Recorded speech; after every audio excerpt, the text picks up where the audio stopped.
네, 안녕하세요. 푸돈사입니다. 22-23 프리미어리그 2라운드 첼시와 토트넘의 경기. 토트넘은 이적 시장을 잘 보냈고 첼시는 이적 시장이 아쉬운 가운데 혹시 토트넘이 이번에는 첼시 원정에서 이기지 않을까 하는 생각을 했는데 일단 결과는 무승부. 하지만 첼시가 잃은 게 더 많은 경기가 아닌가 싶습니다. 경기 분석 바로 가시죠. 레고. 먼저 라인업을 살펴보면 첼시는 일단 양쪽 윙백이 눈에 띕니다. 이적생 쿠쿠렐라가 왼쪽, 치크가 우측 윙백으로 나왔고 제임스가 센터백 자리에서 뛰었습니다. 보통의 경우에는 제임스가 윙백으로 뛰는데 투엘 감독이 약간 손흥민 선수를 의식해서 이런 전술을 들고 나왔는데 이 부분은 잠시 후에 다시 이야기를 하고 공격은 스털링 제로톱 전술. 토트넘의 경우에는 지난 경기와 똑같이 나왔습니다. 지난 시즌 주전 선수들이 그대로 나왔는데 그러다 보니까 투엘 감독의 맞춤 전술에 꽤 고전을 했습니다. 양팀 모두 기본적으로 강한 전방 압박을 시도하는 가운데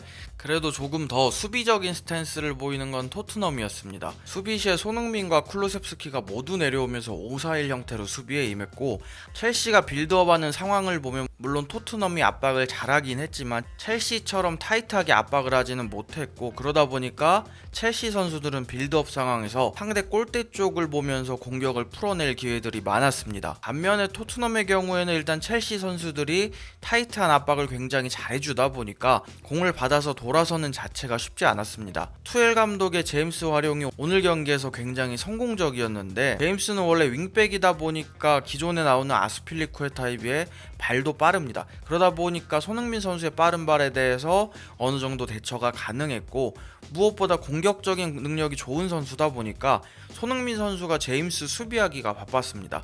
손흥민 선수 입장에서는 공격하기는 해야 되는데 그렇다고 공격을 가는 제임스를 놔둘 수는 없고 투엘 감독 장점 중 하나가 상대에 대한 맞춤 전술인데 이러한 능력이 빛난 부분이었습니다. 전반 18분 첼시의 선제골 장면.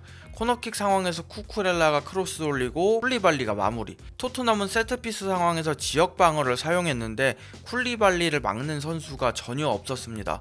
약간 좀 허무한 느낌이죠. 지역 방어를 준비했는데 해당 지역을 막는 설정이 안 돼 있어서 그냥 먹혔습니다. 결국 이건 해당 세트피스 전술을 가지고 나온 감독들의 책임이지 않나 싶습니다. 60분에 나온 케인의 빅찬스 미스 장면. 물론 패스는 호이베르가 했지만 손흥민 선수가 어느 정도 만들어준 장면이기도 합니다.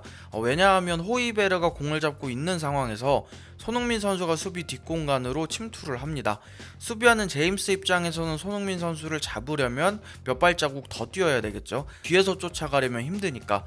결국 제임스 때문에 오프사이드 트랩이 깨졌고 그러면서 케인은 온사이드 상황에서 패스를 받을 수 있었습니다. 물론 아쉽게도 케인이 이 좋은 기회를 살리지 못했지만 67분 토트넘의 첫 번째 골 장면.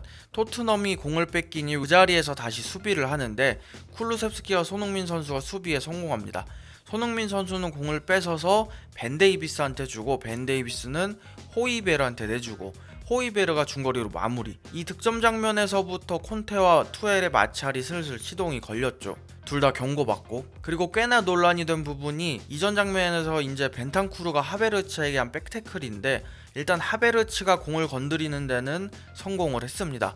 이 부분은 충족이 됐고 그럼 이제 위험한 장면이었냐 아니냐 이 부분을 판단을 해야 되는데 해당 장면을 다른 각도에서 보면 앤서니 주심이 정확하게 공을 가리키는 모습이죠. 앤서니 주심은 벤탄쿠르의 태클을 정당한 도전이라고 판단한 것 같습니다. 그리고 또 문제가 히샬리송의 오프사이드 여부. 분명 히샬리송의 위치는 오프사이드인데 그럼 핵심은 맨디의 시야를 방해했냐 안 했냐인데 맨디 다이빙이 늦기는 했는데 찰리송한테 시야적으로 방해를 받았는지 이에 대한 판정이 쉬운 상황은 아닌 것 같습니다. 그럼 결국 이 또한 심판 재량으로 넘어가는 부분이죠.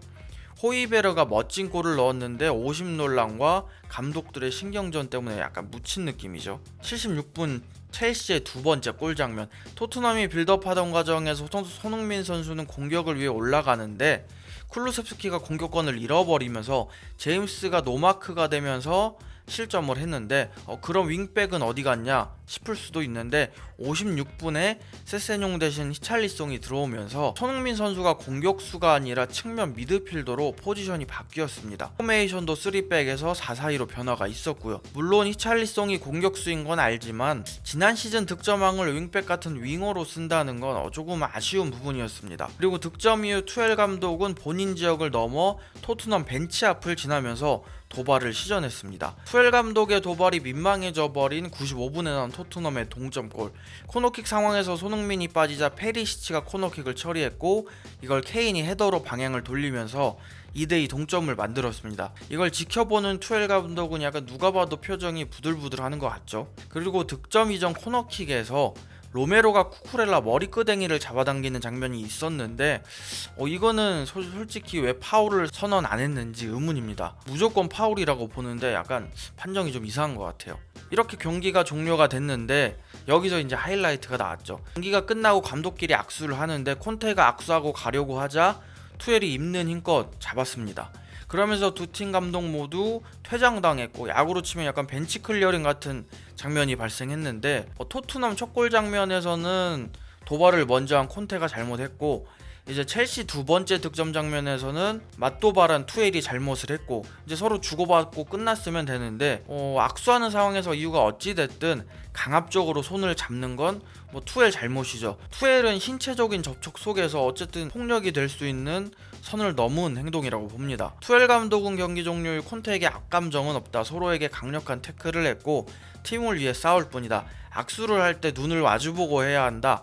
라고 하면서 콘테와의 신경전을 설명했고 앤서니 주심이 첼시 경기 심판이 아니면 더 좋았을 것이다.